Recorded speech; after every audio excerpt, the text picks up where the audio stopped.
Hello students, good morning. BCom third year के B&FM के project planning and budgetary control के first lecture में हमने पढ़ा था कि प्रोजेक्ट क्या होता है, परियोजना क्या होती है, किस तरह से एक परियोजना को हम सक्सेसफुल तरह से रन कर सकते हैं। परियोजना एक ऐसा टास्क है, एक ऐसा कार्य है जिसका एक स्टार्टिंग पॉइंट होता है, एक एंडिंग पॉइंट होता है, जिसके कुछ निश्चित लक्ष्य होते हैं और जिसको हमें गिवन रिसोर्सेज और गिवन बजट में पूरा करना होता है। पिछले वीडियो में हमने ये भी देखा कि एक परियोजना की क्या क्या विशेषताएं होती हैं, what are the nature and characteristics of a project. उसके बाद हमने ये भी पढ़ा था कि what are the control variables, ऐसे कौन से नियंत्रण कारक वेरिएबल्स होते हैं जिनसे एक प्रोजेक्ट नियंत्रित होता है। आज के इस वीडियो में हम पढ़ेंगे प्रोजेक्ट लाइफ साइकिल। प्रोजेक्ट का लाइफ साइकिल क्या होता है, प्रोजेक्ट का जीवन चक्र क्या होता है। इसमें हम देखेंगे कि किन किन अवस्थाओं से होकर एक प्रोजेक्ट गुजरता है। देखिए, हम सबसे पहले ये देखेंगे कि लाइफ साइकिल का मीनिंग क्या होता है। लाइफ साइकिल का मीनिंग क्या होता है कि वह एक चक्र जिसका एक आइडेंटिफिएबल स्टार्ट पॉइंट होता है और आइडेंटिफिएबल एंड पॉइंट होता है। मतलब जो अनिश्चितकालीन ना हो, मतलब आप देख सके कि ये कार्य, यह वस्तु, यह चीज़, ये घटना यहाँ से प्रारंभ होकर यहाँ पे अंत हुई है, means which is associated with the time scale. उसके बाद में देखिए, life cycle includes all phases from point of inception to final termination of the project. Means life cycle में वो सारे फेजेस, वो सारी अवस्थाएं आती है जो किसी प्रोजेक्ट के इंसेप्शन से लेकर, इंसेप्शन का मतलब है आइडिया जनरेट होने से लेकर प्रोजेक्ट के फाइनली टर्मिनेट होने तक की सारी अवस्थाएं हम प्रोजेक्ट लाइफ साइकिल में इंक्लूड करते हैं। Project life cycle refers to a logical sequence of activities to accomplish the project goals and objectives। देखिए, हमने पढ़ा था कि प्रोजेक्ट एक टास्क होता है। आप किसी भी तरह का नया कार्य स्टार्ट कर रहे हैं, वो आपका नया कार्य कोई नया प्रोडक्ट डेवलप करने का हो सकता है, या जो आपका एग्जिस्टिंग प्रोसेस है उसमें कुछ चेंजेस करने का हो सकता है, या फिर आप कोई नया बिज़नेस स्टार्ट कर रहे हैं, बिज़नेस में एक नए तरह का प्रोडक्ट आप लॉन्च कर रहे हैं, या फिर प्रोडक्ट आपका जो चल रहा है उसी से रिलेटेड आप कोई दूसरा प्रोडक्ट निकाल रहे हैं। तो वो जो भी आपका प्रोजेक्ट है, उस प्रोजेक्ट को पूरा करने के लिए जो जो एक्टिविटीज़ आपको परफॉर्म करनी है, मीन्स आपको पहले तो उससे रिलेटेड मार्केट एनालाइज करना है। उसके बाद में आपको देखना है मेरे सप्लायर्स कौन होंगे, मेरे कस्टमर्स कौन होंगे, मैं किस प्रोसेस के थ्रू मेरा ये प्रोजेक्ट कंप्लीट करूँगा। तो जो भी एक्टिविटीज़ आप परफॉर्म करने वाले हैं, उन एक्टिविटीज़ का एक लॉजिकल सीक्वेंस आप बनाएंगे, और ताकि आप अपने प्रोजेक्ट के गोल्स को अचीव कर सकें। So project life cycle is a logical sequence of activities. इसमें हम स्टार्टिंग पॉइंट और एंडिंग पॉइंट, मीन्स प्रोजेक्ट यहाँ से स्टार्ट हो रहा है और यहाँ पे एंड हो रहा है, और हम इन इन अवस्थाओं से होकर गुजर रहे हैं, इसका हम अध्ययन करेंगे। देखिए, एक प्रोजेक्ट के जो फेजेस हैं उसको मेनली हम 4 पार्ट्स में डिवाइड करते हैं। देखिए, अगर हम इन फेजेस को एक बार साइड में रखें तो हम मोटा मोटा बात करें कि किसी भी प्रोजेक्ट को हम 3 अवस्थाओं में बांट लेते हैं। यहाँ से शुरू हुआ, यहाँ पे जाके ख़त्म हुआ, और बीच में आपने ये प्लानिंग किया, ये इम्प्लीमेंटेशन किया। सो ये जो एक हमको ऊपरी तौर पे अवस्थाएं दिख रही है, इन्हीं को टेक्निकल टर्म्स में इन 4 अवस्थाओं में डिवाइड किया गया है। तो ये अवस्थाएं हैं, सबसे पहले इनिशिएशन और बर्थ फेज़। इनिशिएशन और बर्थ फेज़, जहाँ से प्रोजेक्ट का जन्म हो रहा है, एक प्रोजेक्ट शुरुआत हो रहा है, इसमें सबसे पहले सारे क्रिटिकल सक्सेस फैक्टर्स को डिफ़ाइन किया जाता है। मीन्स क्या क्या बाधाएं आ सकती है, क्या क्या चैलेंजेस आ सकते हैं, आपकी स्ट्रेंथ क्या है, आपकी वीकनेस क्या है, मार्केट कैसा है, कस्टमर की क्या डिमांड है। सपोज़ एक कंपनी नया सॉफ्टवेयर डेवलप कर रही है, तो वो ये देखेगी कि कस्टमर की क्या डिमांड है और मेरे पास उस सॉफ्टवेयर को डेवलप करने के लिए किस तरह के इंजीनियर्स अवेलेबल है। So the initiation and birth phase is the starting point of any project. उसके बाद में आता है प्लानिंग फेज़। आपने अपने प्रोजेक्ट को आइडेंटिफाई कर लिया कि मुझे ये प्रोजेक्ट इस तरह से बनाना है। अब आप प्लानिंग करेंगे कि प्रोजेक्ट को आप कंप्लीट करने के लिए कौन कौन से स्मॉल पार्ट्स, कौन कौन से छोटे छोटे टास्क आपको कंप्लीट करना है। मीन्स आपको किस तरह से इंजीनियर्स को हायर करना है, किस तरह से उनको ट्रेन करना है, किस तरह से उनको काम असाइन करना है, किस तरह से आपका सॉफ्टवेयर डेवलप होगा, उसकी पायलट टेस्टिंग किस तरह से होगी, उसको एक बड़े पैमाने पे आप कैसे लॉन्च करेंगे, कैसे उसकी मार्केटिंग करेंगे। तो एक प्रोजेक्ट को कंप्लीट करने में जितने भी अलग अलग टास्क है, उन सारे टास्क को आप पहले तो आइडेंटिफाई करेंगे कि ये सारे टास्क है, और उसके बाद में उनको एक लॉजिकल सीक्वेंस, एक तर्कपूर्ण आप उसका सीक्वेंसिंग करेंगे। सो this is called a planning phase, जिसमें आप पूरा प्लानिंग करते हैं। आपको पता है कि प्लानिंग क्या होता है, सिंपल मैनेजमेंट का टर्म है प्लानिंग, जिसमें हम क्या करते हैं कि जो भी हमारे पास अलग अलग ऑल्टरनेटिव्स अवेलेबल है, उन सारे ऑल्टरनेटिव्स में से जो बेस्ट ऑल्टरनेटिव है, जिसमें आपके कॉस्ट कम से कम आए, एफर्ट्स कम लगे, एफिशिएंसी ज़्यादा हो, ज़्यादा से ज़्यादा कस्टमर की नीड को सेटिस्फाई किया जा सके, उस ऑल्टरनेटिव को चूज़ करना हम प्लानिंग कहते हैं। इसमें आप अपने कॉम्पिटिटिव मार्केट में स्टैंड करने के लिए क्या स्ट्रेटेजी बनाते हैं, आपके गोल डिफाइन करना, these all are the parts of planning phase. अब आपने सारा प्लानिंग कर लिया। प्लानिंग करने के बाद में जब तक कि एग्जीक्यूशन प्रॉपर नहीं होगा, तब तक प्लानिंग का कोई अर्थ नहीं रह जाता। आपने प्लान तो बहुत कुछ कर लिया, सपोज़ हम स्टूडेंट्स लेवल पे बात करें, आपने प्लान कर लिया, मुझे ग्रेजुएशन में इतने परसेंटेज बनाने हैं, मुझे MBA करना है, मुझे मैनेजर बनना है, लेकिन जब तक आप वास्तव में मेहनत नहीं करेंगे, वास्तव में पढ़ाई नहीं करेंगे, तब तक there is no sense of making plans. So execution phase is the most important phase where project plans are executed।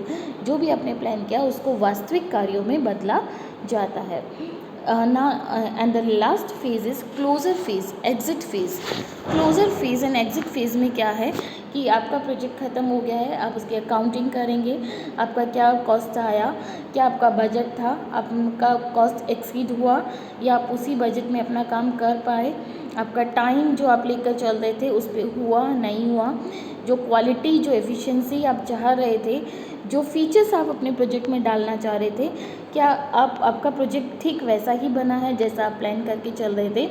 So this is the closure phase, जहाँ पे आप अपने प्रोजेक्ट को कंप्लीट देखते हैं, उसमें अगर कोई रिवाइज और रिवीजन की ज़रूरत है वो करते हैं, और फाइनली आप उसको अपने कस्टमर के लिए ओपन कर देते हैं। मीन्स आप अपने कस्टमर को डिलीवर कर देते हैं।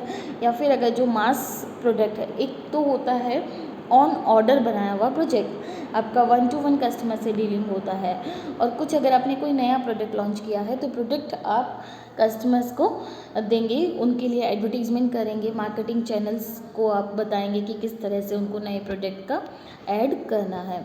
तो ये चारों फेजेस हैं आपके प्रोजेक्ट लाइफ साइकिल के, कि एक प्रोजेक्ट किस तरह से शुरू होकर किस तरह से एंड होता है।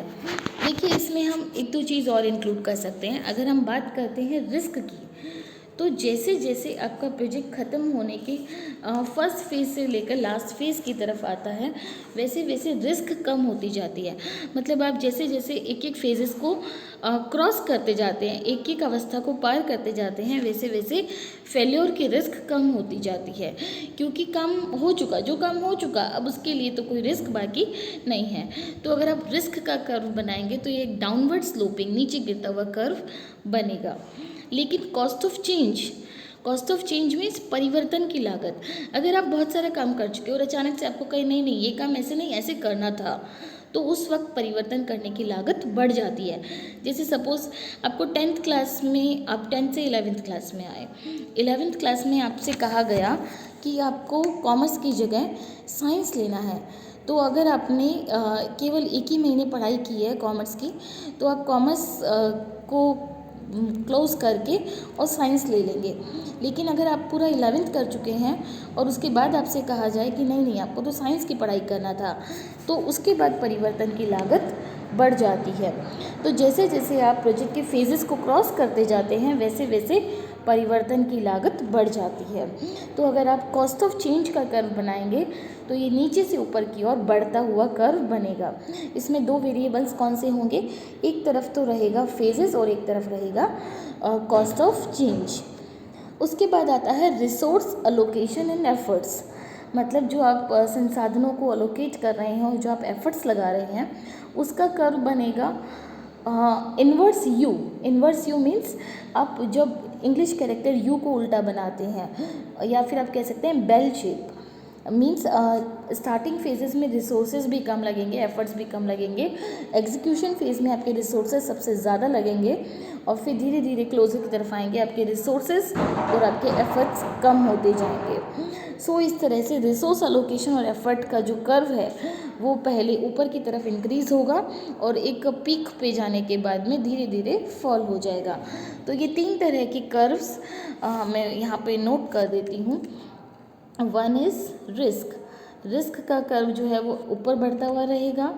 उसके बाद में कॉस्ट ऑफ चेंज, ये कर्व आपका डाउनवर्ड होगा। और उसके बाद में रिसोर्स एलोकेशन, रिसोर्स एलोकेशन का कर्व बेल शेप होगा, पहले इंक्रीज़ और उसके बाद डिक्रीज़ कर्व होगा। तो इस तरह से ये हमारी फेजेस थी। Project life cycle in phases से होकर गुजरता है। अब आता है प्रोजेक्ट का मैनेजमेंट क्या होता है। देखिए, simple management is a discipline which is made of various inter related function. Management में बहुत सारे एक दूसरे से रिलेटेड फंक्शंस होते हैं, like planning, organising, directing, staffing, controlling. अब आप मैनेजमेंट किसी भी चीज़ का करें तो आपका ये कुछ बेसिक इसके जो फंक्शंस है वो आएंगे ही आएंगे। सो प्रोजेक्ट मैनेजमेंट में क्या आता है, planning, organising, managing resources. Means resources को पहले प्लान करना कि कितने रिसोर्सेज की आपको ज़रूरत है, उनको ऑर्गेनाइज करना, मतलब किन किन एक्टिविटीज़ के लिए कितने रिसोर्सेज की ज़रूरत है। मीन्स आपको कितने एम्प्लॉयज़ चाहिए, कितने कंप्यूटर्स चाहिए, कितने टाइपराइटर्स चाहिए, या फिर कितने प्रिंटिंग मशीन चाहिए, कितने ऑफिसेस चाहिए, कितनी बिल्डिंग्स चाहिए। सो पहले एक्टिविटीज़ को आप प्लान कर रहे हैं, उसके बाद आप ऑर्गेनाइज कर रहे हैं। मीन्स आप अपने कार्यों को अलग अलग डिपार्टमेंट में, अलग अलग डिविजन्स में डिवाइड कर रहे हैं, दिस इज़ ऑर्गेनाइजिंग। और उसके बाद में रिसोर्सेज को मैनेज करना, about successful completion of specific project to achieve goals and objectives. देखिए, गोल्स एंड ऑब्जेक्टिव्स को अचीव करना, this is the end point. Means आप हवा में कोई काम कर रहे हैं उसे आप प्रोजेक्ट नहीं कहेंगे।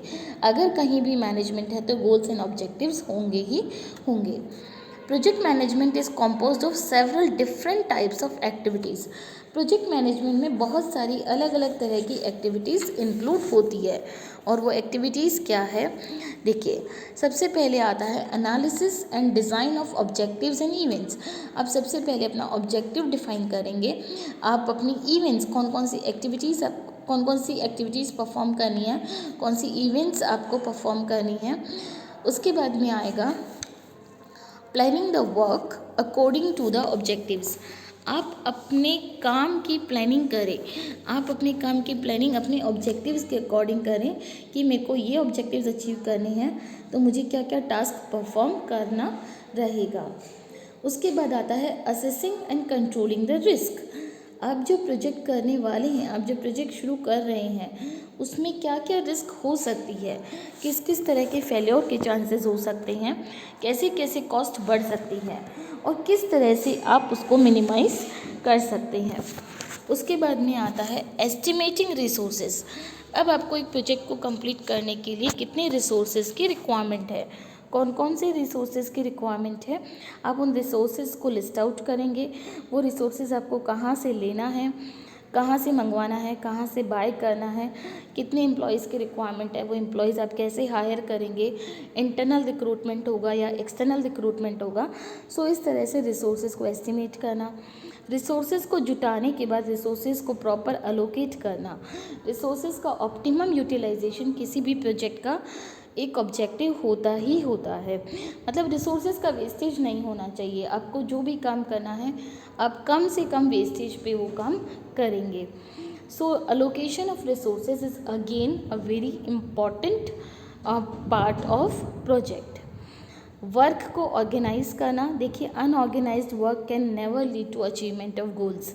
आपका वर्क बिल्कुल ऑर्गेनाइज्ड वे में होना चाहिए, इन द सेंस कि आपकी एक्टिविटीज़ का एक सीक्वेंस होना चाहिए कि पहले ये काम होगा, फिर ये काम होगा, ये काम ये एम्प्लॉय अच्छा कर सकता है और ये दूसरा काम दूसरा एम्प्लॉय अच्छा कर सकता है।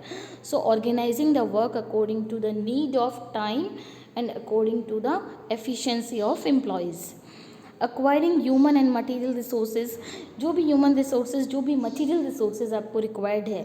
Human resources are employees, workforce, and material resources can be furniture, machinery, finance, that all are material resources जो कि अजीवित होते हैं, दैट आर मटेरियल रिसोर्सेज, उनको एक्वायर करना। उसके बाद में टास्क असाइन करना, अलग अलग वर्क ग्रुप को, अलग अलग एम्प्लॉयज़ को उनके उनके काम असाइन करना, उससे रिलेटेड उनकी क्या ड्यूटीज़ है, क्या ऑब्लिगेशन है, प्लस आप उनको क्या अथॉरिटी दे रहे हैं, ये भी आपको उन्हें असाइन करना रहेगा। अब ऐसा नहीं है कि काम दिया और भूल गए। Directing is very important and very integral part of management. जब तक आपका प्रोजेक्ट पूरा नहीं हो जाता, जो भी आपका टीम लीडर है वो कंटिन्यूअस सुपरवाइज करेगा, लीड करेगा, इंस्ट्रक्शन देगा, मोटिवेट करेगा। So directing the activities is again a very important part of project management. और finally controlling the project execution.